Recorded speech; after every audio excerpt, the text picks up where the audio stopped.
Hello बच्चों, चलिए प्रश्न को देखते हैं। हल कीजिए। मापांक x माइनस एक प्लस मापांक x माइनस दो बड़ा या बराबर होगा 4 से। तो यहाँ से हमारे पास क्या है, हमको इसको हल करना है। तो सबसे पहले हमने मुख्य अवधारणा लिखा। मुख्य अवधारणा क्या होगी यहाँ की? देखिए, मुख्य अवधारणा के अनुसार हम बोल सकते हैं मापांक फलन जो है वह क्या परिभाषा देता है। देखिए, x देता है यदि x का मान 0 से बड़ा या बराबर हो, अगर 0 से छोटा हो तो यह ऋणात्मक x देता है। यह बनेगा हमारे पास।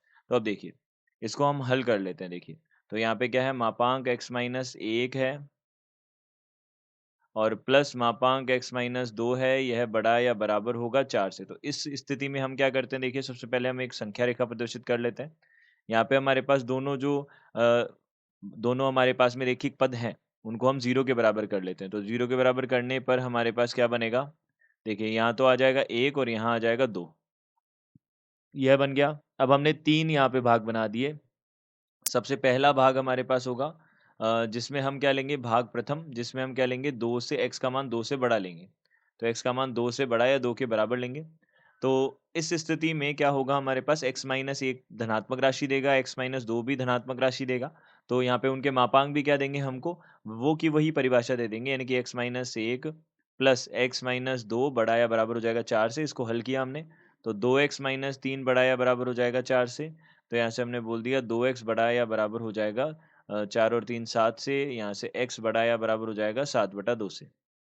यह हो जाएगा। तो इन दोनों का उभयनिष्ठ हल हमने देखा। तो यहाँ से क्या हो जाएगा, देखिए यहाँ से क्या हो जाएगा, सबसे पहले x का मान यहाँ पे हमारे पास में कितना है, 2 है। अब देखिए, 2 से x का मान हमको 2 से बड़ा या 2 के बराबर चाहिए। और यह क्या बोल रहे हैं हम, हमारे पास x का मान क्या होना चाहिए, 7/2। 7/2 का मान कितना हो गया, 7/2 हो गया हमारे पास में, 7/2 हो गया 3.5। तो यहाँ पे 7/2 आ गया। तो हाँ, यहाँ से वह क्या बोल रहा है, 7/2 से बड़ा होना चाहिए। तो दोनों का उभयनिष्ठ अगर हमने मान देखा तो वह क्या बन जाएगा, एक संबंधित होगा 7/2 से अनंत तक। यह हमारे पास इसका उभयनिष्ठ मान हो जाएगा। यह बन जाएगा। अब देखिए, इसी के साथ हमने दूसरा देखा। दूसरा अंतराल क्या है, 1 से 2 के मध्य। तो हमने भाग 2 देखा। अब भाग 2 देखा हमने, तो भाग 2 के अनुसार x का मान क्या ले रहे हैं हम, x का मान ले रहे हैं हम 1 से 2 के मध्य। तो 1 को तो शामिल कर रहा हूँ और 1 को तो शामिल कर रहे हैं और 2 को शामिल नहीं कर रहे हैं, क्योंकि 2 को हमने पहले ही शामिल कर लिया था, तो अब दोबारा नहीं कर सकते।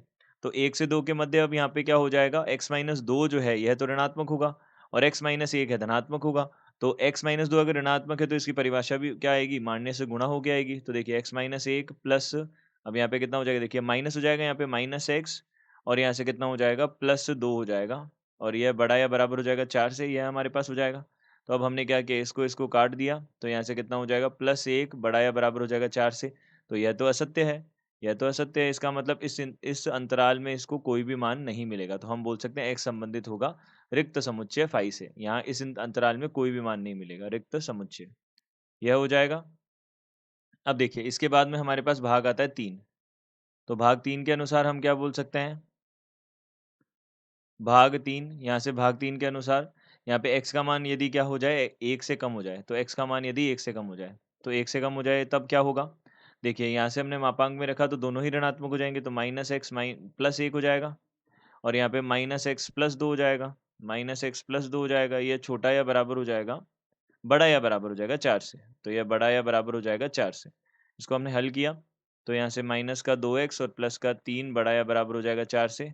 यहाँ से हमने इसको हल किया तो क्या बनेगा, माइनस का 2x बड़ा या बराबर हो जाएगा, यहाँ पे 4 माइनस 3 1 हो जाएगा। अब इसको हमने ऋणात्मक से गुणा किया, तो जब भी समीकरण को ऋणात्मक से गुणा करते हैं तो हमारे पास कितना होता है, देखिए 2 का भाग भी दे देंगे और ऋणात्मक से गुणा भी कर देंगे। तो ऋणात्मक से गुणा करते ही यह समीकरण का चिन्ह परिवर्तित हो जाएगा।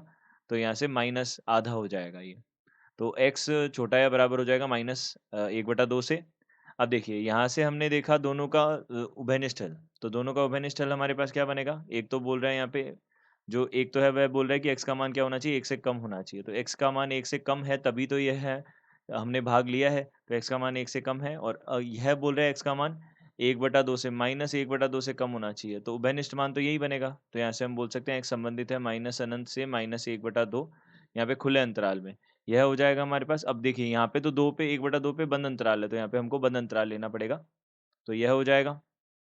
अब देखिए, यहाँ से हम जब भी हमारे पास भाग होते हैं जिनमें हम 2 अलग-अलग स्थितियाँ बनाते हैं, 3 अलग-अलग स्थितियाँ बनाते हैं, तो सबके जो हल हैं उनका क्या करते हैं, सर्वनिष्ठ उसका संघ करते हैं। क्या करते हैं? उसका संघ करते हैं। संघ मतलब यूनियन होता है, यूनियन करते हैं। तो कुल हल क्या आ जाएगा हमारे पास? कुल हल, तो कुल हल पहले भाग में हमारे पास जो हल आया वह क्या आया?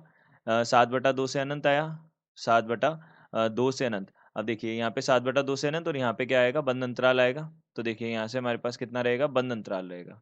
ये हमारे पास बंद अंतराल रहेगा क्योंकि 7/2 को शामिल करना है। तो 7/2 से अनंत तो सबसे पहले हमने लिख दिया 7/2 से अनंत तक लिख दिया और फिर उसके बाद में मध्य वाले में तो 0 आया था, पाई आया था, कोई हल नहीं आया था। तो हम यहाँ से बोल सकते हैं यहाँ पे माइनस अनंत से -1/2 तक यह हमारे पास कुल हल हो जाएगा। यह बन जाएगा तो यहाँ से हमारे पास उत्तर आ जाएगा। दिए गए प्रश्न का उत्तर यह है। आशा करते हैं आपको समझ आया होगा। धन्यवाद।